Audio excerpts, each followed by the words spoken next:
एक रात की दुल्हन किस्त नंबर 2। नहीं शर्जील, प्लीज मेरा हाथ छोड़ो। मैं ऐसी लड़की नहीं हूँ जैसी आप समझ रहे हो। शर्जील जोर से चीखा।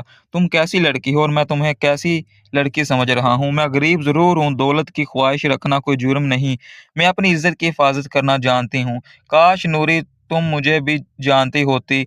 मैं और तुम पिछले 1 घंटे से यहाँ एक साथ हैं। अगर मैं हवस का पुजारी होता तो अब तक तुम्हें नो चुका होता। पागल, मैं तो इश्क कर बैठा हूँ तुमसे, वो भी पहली नज़र में। ये सादगी, ये हया मुझे बाहर की दुनिया में नज़र नहीं आई।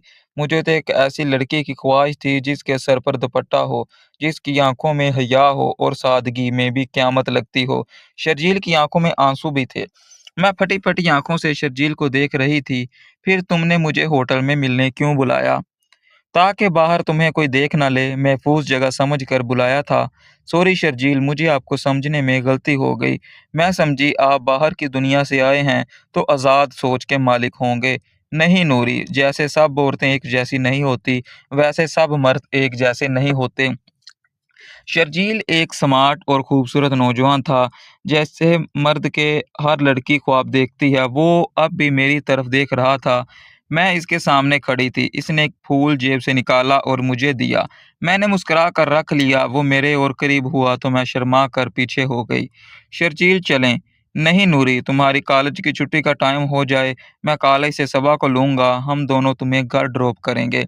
अब बताओ नूरी, मैं कब रिश्ता लेकर आऊँ और अपनी पगली को ले जाऊँ? शर्जील, क्या ये सच है या मैं ख्वाब देख रही हूँ? नहीं नूरी, ये सच है। चुंटी काटो। हा हा हा। मैं बहुत जोर से हंसी। अच्छा, मैं पहले अपनी अम्मा से बात कर लूँ फिर बस। नूरी याद रखना, तुम्हारी तरफ से इनकार नहीं होना चाहिए, वरना ये पागल दीवाना मर जाएगा। अल्लाह ना करे ऐसी बातें मत करो। दिल में सोच रही थी आज घर जाते ही आईना देखूंगी। क्या मैं सच में इतनी हसीन हूँ? नूरी, मेरी आंखों में देख लो। आईने की क्या जरूरत? जी जी, क्या बोले मैं समझी नहीं। आईना देखने का सोच रही हूँ। मैं हैरान रह गई, आपको कैसे पता? देख लो। फिर खैर पल भर में घंटों गुजर गए। कॉलेज से छुट्टी का टाइम हुआ तो हम निकल पड़े। होटल से निकलते हुए हर शख्स मुझे अजीब नज़रों से देख रहा था। वेटर मुझे देखकर मुस्कुरा रहे थे कि कॉलेज के यूनिफॉर्म में लड़की घंटों बाद एक रूम से निकली। हर शख्स की निगाह मुझे सवालिया लग रही थी। आम कपड़ों में अगर होती तो किसी को क्या पता होता, अब तो साफ पता चल रहा था। शर्जील, हमें यहाँ नहीं आना चाहिए था। किसी की परवाह मत करो, मैं हूं ना तुम्हारे साथ। मैं गाड़ी में फ्रंट पर बैठी थी। गाड़ी कॉलेज के सामने रुकी तो झट से सबा गाड़ी में पीछे आकर बैठी। वो भी मुझे देखकर मुस्कुराई। वाह, मेरी होने वाली भाभी आज तो और भी हसीन लग रही है। कभी कभी इंसान ने कोई जुर्म ना भी किया हो तो खुद को मुजरिम समझने लगता है। आज मेरा भी यही हाल था। मैं सबसे नजरें चुरा रही थी। खैर शर्जील वहां से हमें आइसक्रीम खिलाने ले गया। काफी देर हो गई। घर आई तो अम्मा अपने कमरे में थी और आज तो बाबा भी घर पर थे। इनकी आवाज़ भी आ रही थी। अम्मा बोल रही थी कि पहला हक हमारी बड़ी बेटी का है। इसकी उम्र निकली जा रही है। मैं बहुत खुश थी कि हमारी बेटी का घर बस जाएगा। अब्बा चीखे चाहे इज्जत का जनाजा निकल जाए। मैं और भी सुनना चाहती थी। मुझे और समझ नहीं आया, बस ये मेरा आखिरी फैसला है, अब्बा बोल रहे थे।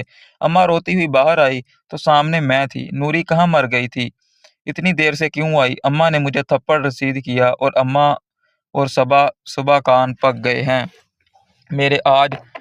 तेरा बाप जल्दी घर आ गया है, जा अपने कमरे में, तेरे बाप ने तुझसे कोई ज़रूरी बात करनी है। अम्मा की मार के बाद मैं अपने कमरे की तरफ चल पड़ी। बाजी वहीं बैठी कपड़े सिलाई कर रही थी। मुझे देखते ही बोली, नूरी कहाँ थी आज तक? आज इतनी देर क्यों कर दी? बाजी, आप भी अभी तफ्तीश करेंगी? मैं रोना सा मुंह बनाकर बेड पर बैठ गई। बाजी मेरे लिए पानी ले आई। मैं अभी पानी ही पी रही थी कि अम्मा अब्बा मेरे पास आए। अब्बा आते ही बोले, आज रात को तुम्हारा निकाह है, जो भी तैयारी करनी है कर लो, 10 बजे रुखती है तुम्हारी। मैं हैरत से ऊपर देखने लगी। मुझे इनकी बात समझ ही नहीं आ रही थी। अम्मा, ये अब्बा क्या बोल रहे हैं? जो तुमने सुना है? नहीं, मैं शादी नहीं कर सकती। मुझसे बड़ी 2 बहनें हैं, पहले इनकी शादी करें। अब्बा जोर से बोले, मेरा मुंह मत खुलवाओ। तुम कॉलेज के नाम पर जो कुछ करती फिर रही हो मैं सब जानता हूँ। अब्बा, मैंने कुछ नहीं किया, मेरी बात का यकीन करें। चलिए, अगर आप मेरी शादी करना भी चाहते हैं तो जिसके साथ मुझे देखा है उसी के साथ कर दें। कभी नहीं, अब मैं ज़ुबान दे चुका हूँ। 7 बजे गाड़ी आएगी, तुम्हें ले जाने के लिए तैयार रहना, किसी मेकअप वाली के साथ ले जाने के लिए नहीं। अब्बा, अगर ये आपका आखिरी फैसला है तो मेरा फैसला भी सुन ले। मैं मर तो सकती हूँ पर यह शादी नहीं कर सकती। मेरी हिचकी बंध गई और मैं सिसकियों में रोने लगी। अम्मा भी मेरे साथ रो रही थी। नूरी के अब्बा, अभी भी वक्त है, बड़ी बेटी को ब्याह दो, नूरी अभी बहुत छोटी है। नूरी की अम्मा खबरदार, मैं फैसला कर चुका हूँ, शादी इसी की होगी वरना किसी दिन ये मुझे मुंह दिखाने के काबिल नहीं छोड़ेगी। मैं अपनी जिद पर कायम थी। बाहर 1 घंटे से गाड़ी मेरा इंतजार कर रही थी, पर मैं रो रो कर आधमुई हो चुकी थी। हम मशरकी लड़कियों को अक्सर ये ताना दिया जाता है कि ये मजबूरी का ड्रामा करके बेवफाई कर जाती हैं, पर तुम्हें क्या पता, जब बाप की पगड़ी बेटी के पाँव में फेंक दी जाती है, तो बेटी के पास इस पगड़ी को उठाकर बाप के सर पर बांधने के अलावा कोई बाकी रास्ता नहीं रहता। कैसे कोई बेटी बाप की पगड़ी पर पाँव रखकर आगे बढ़ सकती है?